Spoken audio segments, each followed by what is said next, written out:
This week, apologies were a common theme after fallout from headline-grabbing blunders. United Airlines yesterday repeated its commitment to, quote, make this right after growing backlash over a passenger's violent removal from a flight.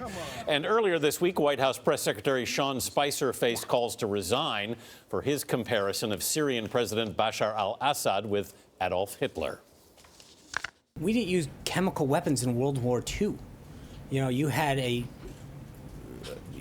someone as despicable as Hitler, who didn't even sink to using chemical weapons. Situations like these call for expertise in the art of crisis management.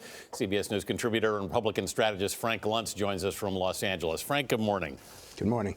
First of all, let's look at the United situation. From the actual decision to pull the man off the plane itself to the delayed apology from United. How does a company of this kind of size make so many poor decisions? Well, you have to figure out whether this is a communication problem, a judgment problem, an education problem, or simply a stupid decision. And in this case, it looks like it's all of them. Yes, that's and what I'm waiting. All of the above. Yeah, and I'm waiting to see who actually loses their job over this. The person who made that decision to remove the passenger is clearly not qualified and capable to work at an airline, and neither is that person's supervisor. Second is that now you use the language that and I will quote you, that we will make this right. That's actually not what the apology says. It says we will work to make this right. And I don't understand that, because that puts some distance between the airline and actually doing it. And let me give you a second example. I promise you, which is in that apology, should have been my commitment as CEO and our commitment as United. Don't make a promise. Nobody trusts people who do that. So I think that the airline is still missing the point that it has to not only say that it takes responsibility, it has to show it. They should have done that immediately. Correct. And by the way, it's obvious. Charlie, when a video is released, it's over and done. And the apology isn't just enough to say, hey, we got it wrong. It also has to communicate what we are going to do in the future to get this right. It has to communicate, I'm going to make you whole again. You don't want to see this lawsuit if you're at United Airlines. So what do they do to make sure that this lawsuit, is settled? So they made a commitment that they are going to have new policies by the 30th of April. Frankly, my suggestion to them would be to allow that passenger to fly free on United for the rest of his life. That is a legitimate way to show how deep this mistake was, how embarrassing it was to that passenger.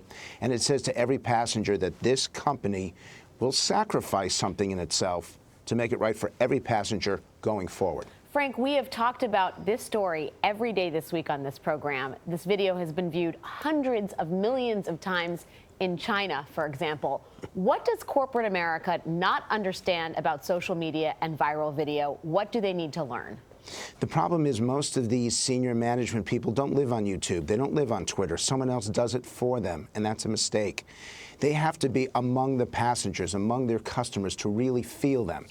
And if I were the CEO, I frankly would have gone out and started doing focus groups. I would have gone to every airport that United flies, and I would have invited passengers to vent their frustration so you can hear it firsthand.